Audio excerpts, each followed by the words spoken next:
sia nel suo continuo plasmare il territorio, sia nella sua intercalarità sociale e comunitaria. Il fiume è pure un fattore politico che divide, e troppe volte il fiume e i fiumi hanno assunto una dimensione di limite e di confine, ma al tempo stesso il fiume unisce territori, unisce luoghi che spesse volte altrimenti resterebbero separati. E qui basti pensare al valore simbolico dei ponti. Il fiume riassume poi in sé l'energia della forza motrice che ha alimentato e che alimenta talvolta ancora oggi i mulini e che ha costruito la forza iniziale propulsiva dei primi opifici, di officine fabbrili, di segherie, di cartiere. Il fiume è e dà luce, segna inconfondibilmente un paesaggio, un territorio. Ma il fiume è anche lavoro, socialità, comunità, luogo centrale nella dimensione spaziale di una comunità, di un paese, di un borgo, di ciascuno che ha intessuto un rapporto individuale con il fiume, con l'acqua, con i luoghi del fiume, con il suo scorrere. Fiumi grandi, imponenti e fiumi piccoli, rivoli che nascono dalle montagne o escono dalle olle di risorgiva in pianura, fiumi che raccontano storie e che assumono il ruolo di risorsa dentro un progetto di valorizzazione territoriale, fiume che da sfondo paesaggistico incolpevole diventa attore principale di un progetto che si radica nel territorio e nelle comunità che lo popolano. E questo è particolarmente vero per il nostro fiume, Natisone. Fiume che da subito è un fiume trilingue, Nadison, Nedisa, Natisone, a rivendicare proprio la sua specificità. È un fiume che racchiude il suo valore non negli attraversamenti, pur importanti, basta pensare al notissimo Ponte del Diavolo, al Ponte Romano di Premariaco, al Ponte San Quirino, il Vado di San Giorgio, ma proprio nella sua dimensione invece di legame, che scorre con un andamento bizzarro, talvolta trasversale, talvolta verticale, unendo terra e luoghi diversi per storia, cultura e popolazioni. Un fiume transnazionale, multietnico, plurilingue, un fiume che unisce in una dimensione vasta quelle che sono le valli alla pianura, un fiume che in chiave forse simbolica decide a un certo punto di sparire, di annullarsi in qualcosa di più grande e che a sua volta si annulla e scompare nell'altro fiume simbolo transfrontaliero Orizzonte. Ma il Natisone per i cividalesi non solo assume diversi significati, assume significati di lavoro, forse non tanto oggi ma nel passato. Basta pensare, queste immagini lo testimoniano, ai mulini, alla cartiera, alla centrale elettrica, al lavoro dei caratori che raccoglievano la ghiaia e con il cavallo la portavano poi sui luoghi del lavoro. Assume lavoro di una dimensione naturalmente ecologico-naturalistica, l'ambiente naturale in continua trasformazione. Anche qui da queste immagini, questa ad esempio è la prima festa degli alberi fatta sulle spose del Natisone, e a volte inserendo elementi che non erano propri dell'ambiente ecologico tipico dell'area. Infatti qui è stata costruita in quel caso una pineta, ma avete visto anche che le sponde erano completamente lavorate e arate nei momenti di massima necessità, senza lasciare alla vegetazione un minimo spazio. È un elemento importante dal punto di vista paesaggistico, basta pensare alla splendida forra che da Ponte San Quirino conduce fino a Premariaco.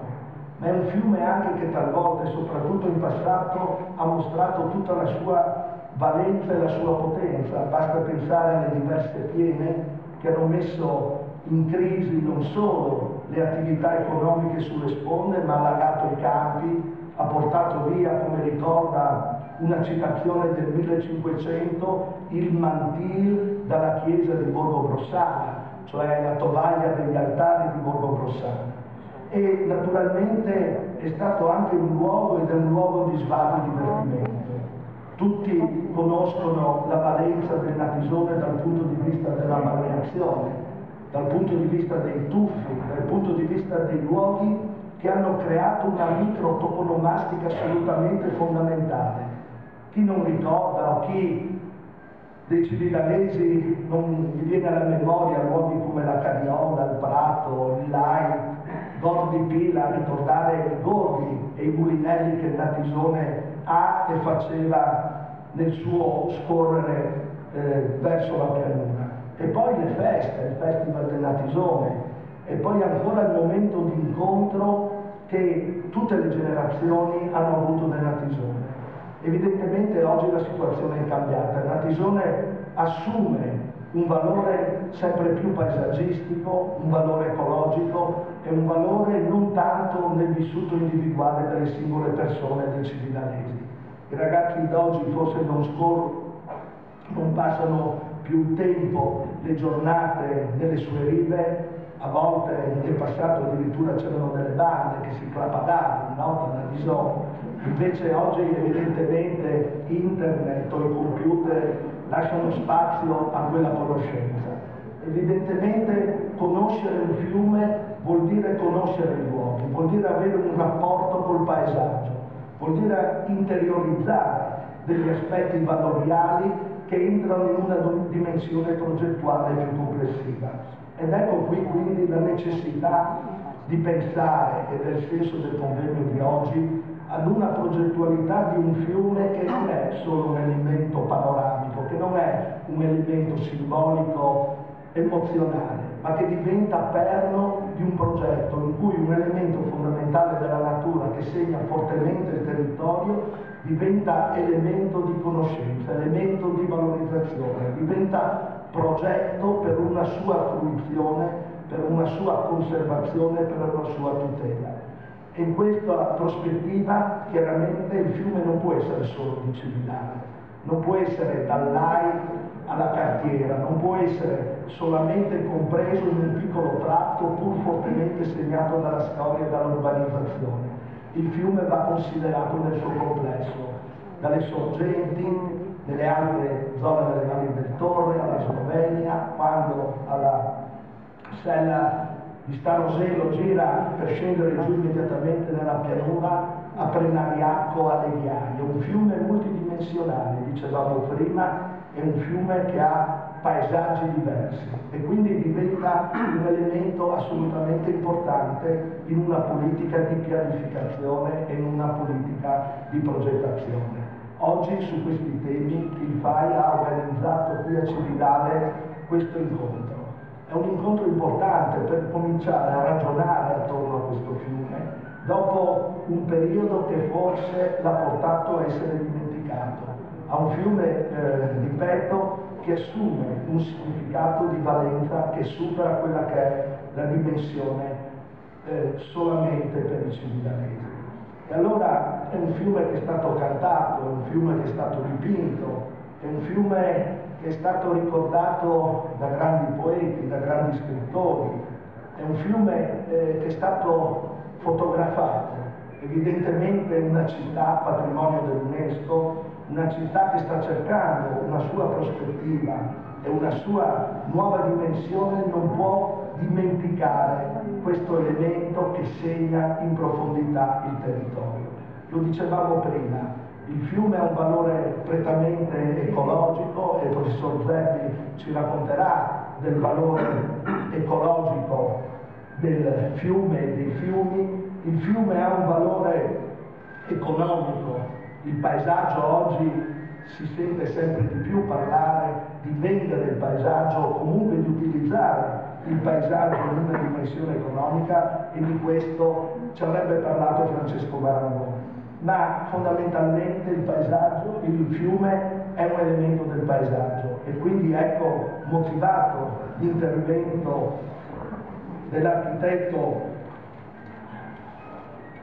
adesso vado a cercare il nome, Leonardo Oprandi, dell'Istituto Landscape Nature di Milano, perché l'architettura del paesaggio è diventata un campo di studio estremamente importante e fondamentale. E credo che su questi presupposti sia possibile imbastire un ragionamento e imbastire, come si diceva prima, una progettualità. A questo punto mi sono chiesto come terminare questo breve intervento introduttivo, che aveva lo scopo semplicemente di accompagnare alcune di queste immagini che raccontano e hanno raccontato e hanno segnato il Natisone. Certamente si poteva ricorrere alle poesie di Zorutti che ricordavano il canto dei Rusignoli o degli Usignoli sul Natisone, o il vento che muoveva la cace, si poteva ricordare qualche altro passo, ma forse in chiave così anche simpatica per sdrammatizzare questo momento, forse uno dei motti più simpatici che riguarda il Natisone è quello che è nell'Osteria La Taverna. Per chi la conosce, c'è un piccolo mosaico al suo ingresso che dice così: se il Natisone fosse sangue di Bacco, neanche una goccia arriverebbe a Premariaco.